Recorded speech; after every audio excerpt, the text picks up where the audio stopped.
All right.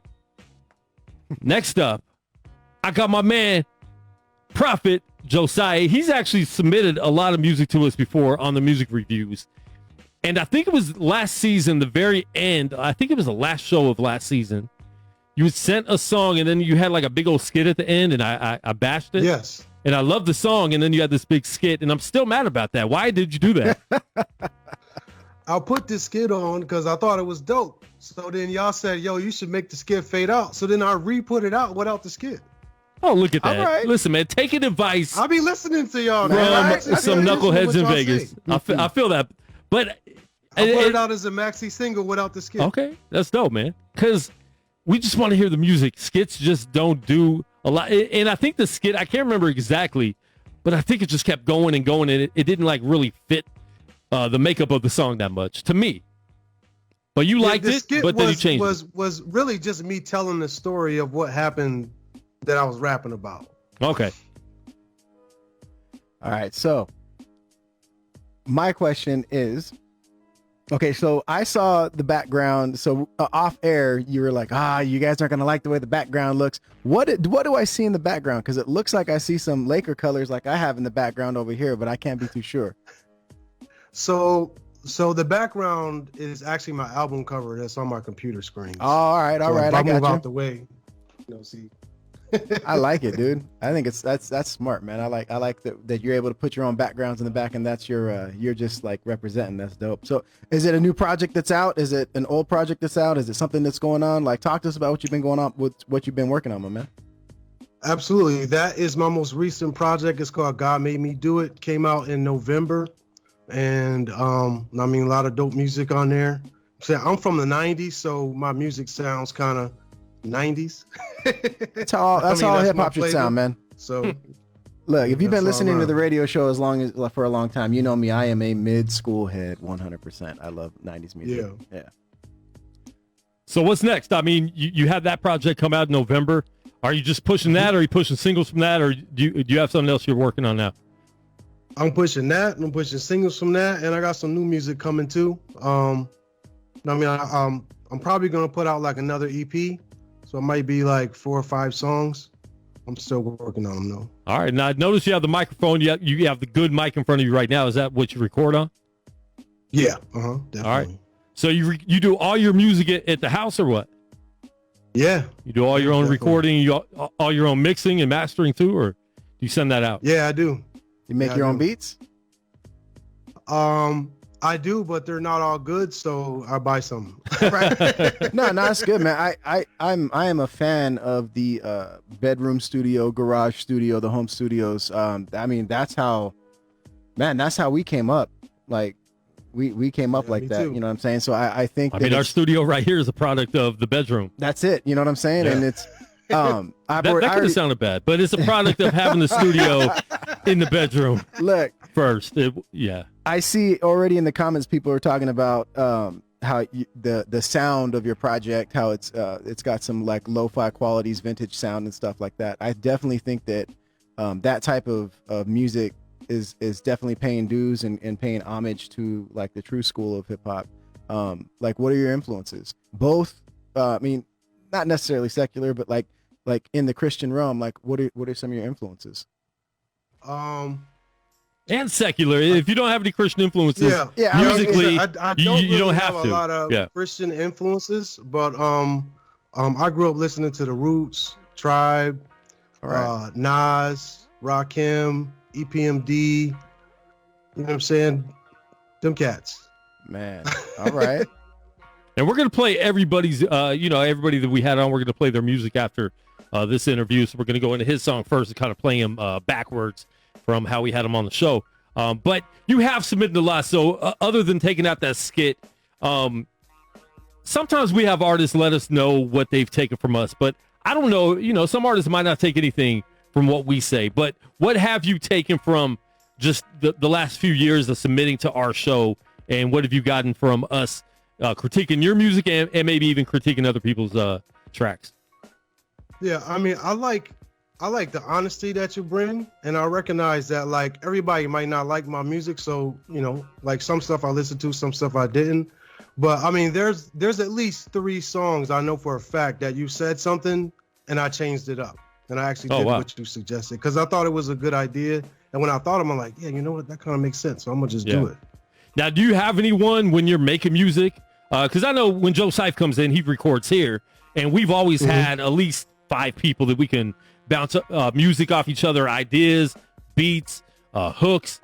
Out here, we have people we could bounce, all that off of each other. Do you have people you could do that with? Or do you just make it, and if people like it, they like it. If they don't, they don't?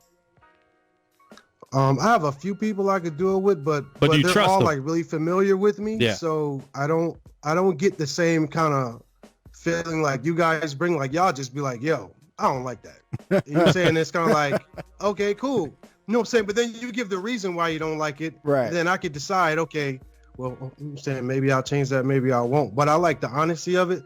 I don't really have people like that because the people that know me like my music. So it don't really matter what I do. I mean, they're going to say they like it. Right. Like, do you guys have something where you like review it before the music comes out? So we actually have something with Alicia Way that we're planning on doing called, what was it called? Undone. Undone.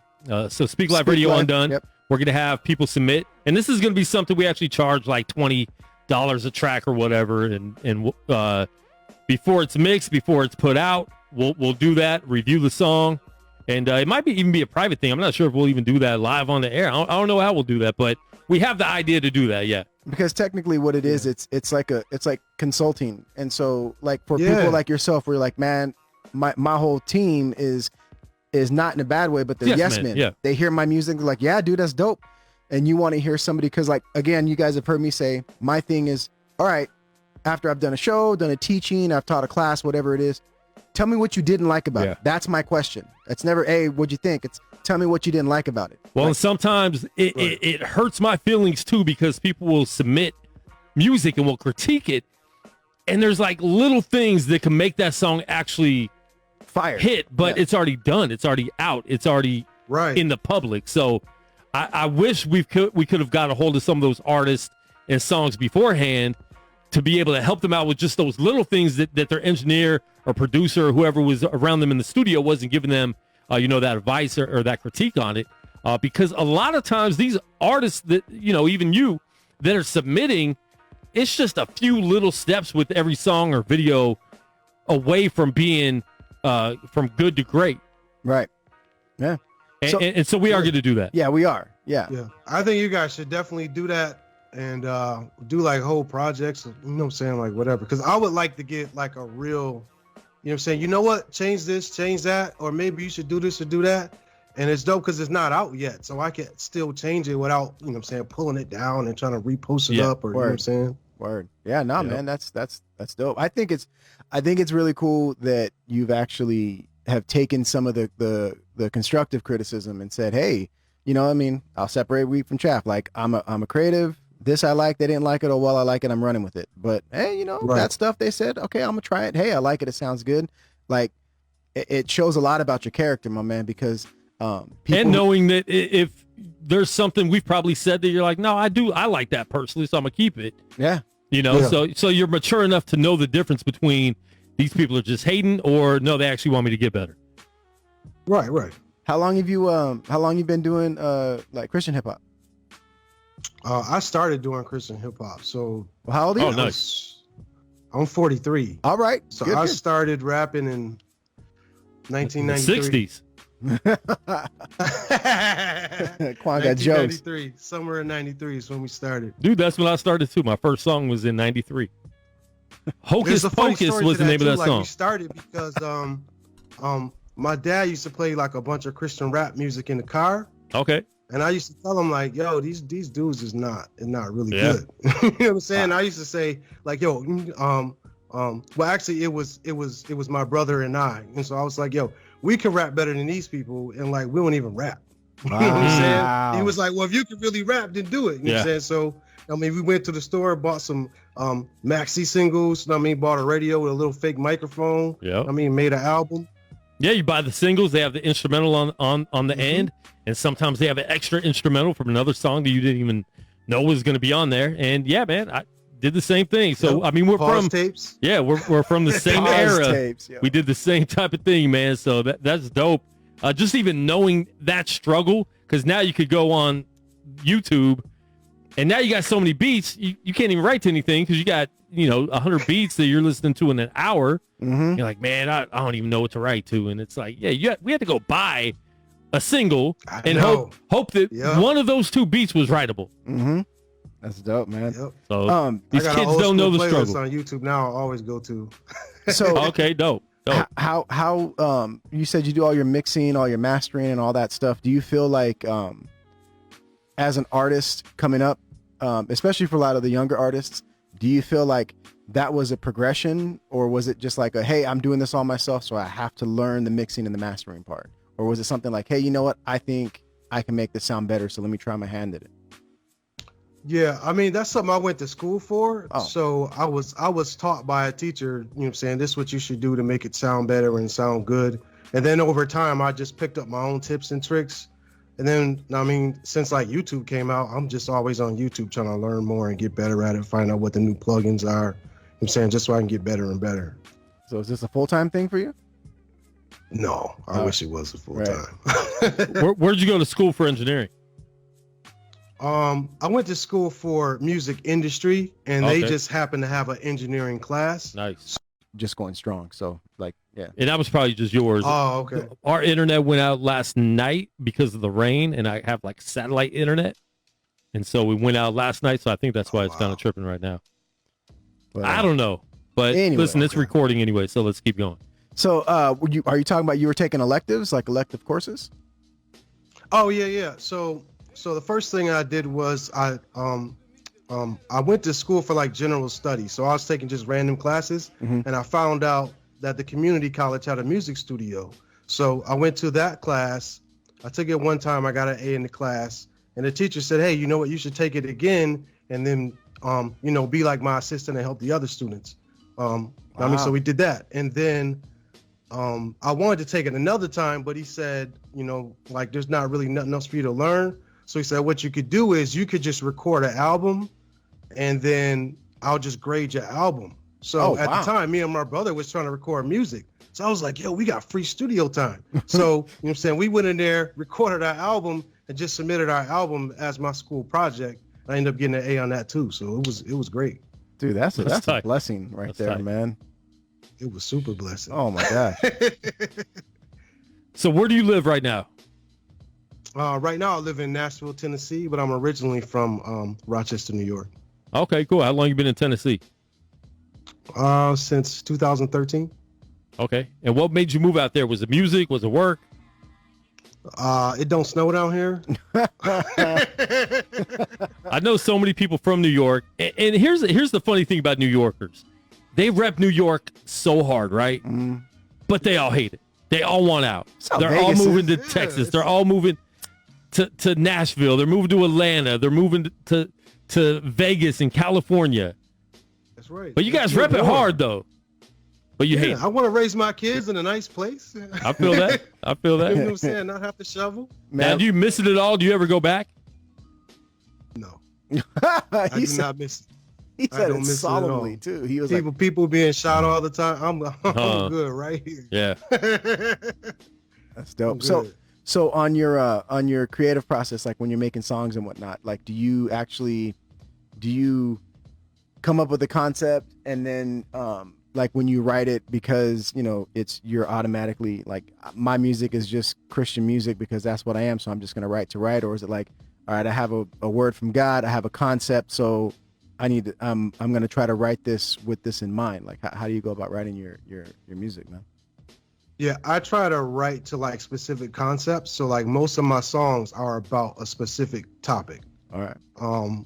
Sometimes I can listen to a beat and the beat will like make me think of something, and then I'll make that the topic. Now, I mean, like one of my favorite songs I have is called Imagine God.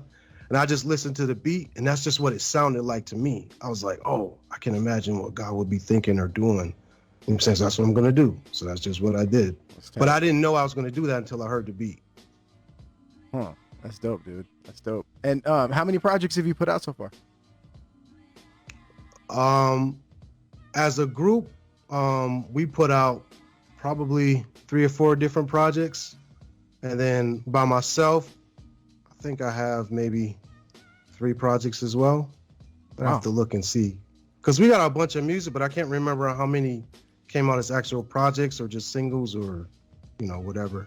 How many people were in the group? Just 2. It was just me and my brother. You and your brother? Dope. Mm-hmm.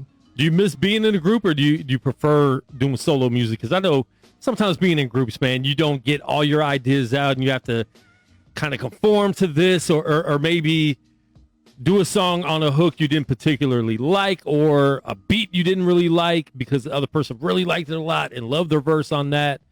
Or do you miss that? Do you like being in the group factor to where you don't have to write a whole song by yourself? Yeah, I mean, I miss the group. My brother was my actual brother. Like, we slept in the same room, you know what I'm saying? Yeah. So it was like, we had a kind of back and forth type of vibe that just really worked together because we were friends, we were brothers, we hang out. So it was like, you know what I'm saying? Like, the way of like making music just always worked like really good. I mean, like, we used to make beats together. So he would start a beat, I would finish it, or I would start it and then he would finish it. I mean, he would write his raps, I might write mine, and it just always worked. That's dope. But you know what I'm saying? It's dope, man. We are live with the indie artist interviews tonight. We're gonna do this periodically, so always stay tuned, because like I said earlier in the show, man, sometimes I pop up and I want to do a Freestyle Friday, which everyone is scared to do Freestyle Friday except the journalist, but everyone else is always scared. But we like to pop up and do different things, man. So stay locked in to the Speak Life Radio group. We'll play this. This is a track from Prafit Josiah called "Comeback" right here, Speak Life Radio.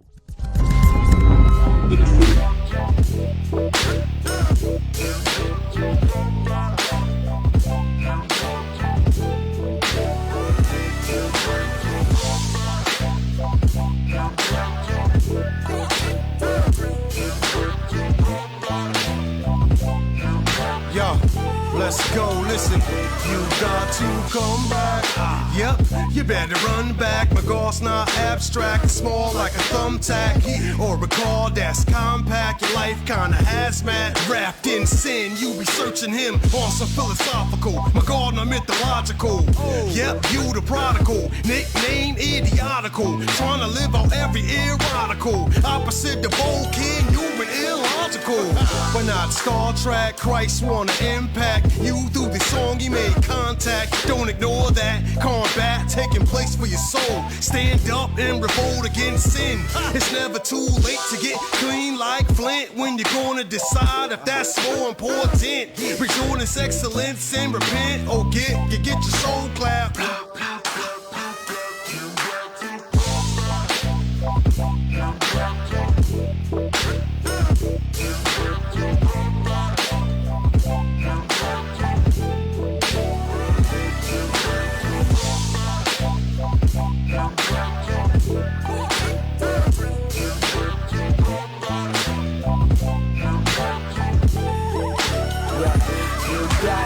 Come back till your first love was missing you. Remember you said it was unconditional, but somewhere along the way your pride got you off track. Now you stuck in the interlude. Trust me, there is strength in this plan, but you sinking in quicksand and won't reach for his hand. How many times will you suffer saying I got this? Meanwhile, you're being destroyed by the knowledge instead of your silence. You ain't gotta do this alone. This is just a reminder, cast burdens at the feet of the throne. Though the water seems deep for a season, it's not the end. Don't let a setback keep you from reaching. Out the hill, valleys become mountaintops when he's leading. Our arrogance convincing us we don't need him. We was in need of a ransom, he made his son that. It made the sacrifice for us to come back.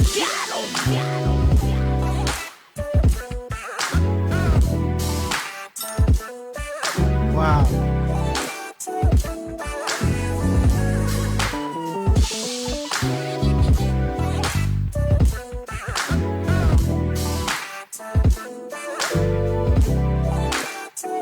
You got to come back. Yo. I don't care how long you've been away from Christ. I don't care if you never even knew Christ all the way, or if you knew him all the way, but you decided to walk away. Now was the time. Ain't no time like the present.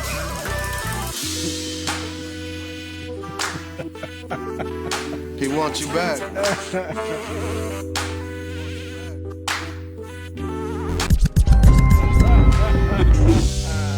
Come on. All right, that's Prafit Josiah come back right here featuring R. Swift. Me and R. Swift actually have a race that we're going to do whenever he comes back to Vegas. You got to come back, Swift, to Vegas. But listen, this dude challenged me in a race, and I told him I could beat him. I put up a poll on Instagram. I beat like him. A foot race, you mean? Yeah, like running. He said, wait, for real? Like a foot race? I put up a poll, and a lot of people voted for him. I have some hater friends because a lot of people voted for him. So we will see what's up with that. But that was a dope track right there. And Mark Music said that I look like Mr. Potato Head's lost cousin. This dude submitted the worst track last week by far. And so he's going to try to clown. But it's all good, man. I mean, I would rather listen to a Mr. Potato Head album than a Mark Music album. Because that song last week was, I think that was the lowest rating I've ever given. Was that a 0.5? My thing is this. Look, I like how just out of nowhere I just see. I am running for tacos, by the way. I mean, we're running, and whoever wins has to, or whoever loses has to buy the winner tacos. Oh man, see, that's a win-win. Because I took Swift. I picked him up from the airport, and I took him straight to a taco shop when we came out here. Because Swift, if you've ever hung out with him, you know the first thing he needs to do is eat before, we do anything. But I'm the same way. But I took him to Roberto's. He had never been there. Oh, see, that's what you got to do. Yeah, that's what keeps people wanting to come back to Vegas. Don't sleep though. You might be thinking he's slow because he's bigger. No, he's slow because I'm faster. They big too. He's slow because I'm faster. Dang. Yo, so hey, seriously though, who made that beat? That's Tone Jones. Man, Tone Jones is a beast. Yeah, bro, that beat is that your beat? And even the visual and everything was super dope on that. You bought that beat? Oh, thank you. Like you didn't like? Oh no, that was a lease, but like when I do leases, I try to go to the very, very bottom where I think nobody's gonna get Man, own that beat. Own that beat, bro. Like put out the extra money and own it. That's like, bro, that beat's it's dope. Like the track itself is good. I like the way y'all came off on it, man. It's dope. Yeah. All right, let's get into the music.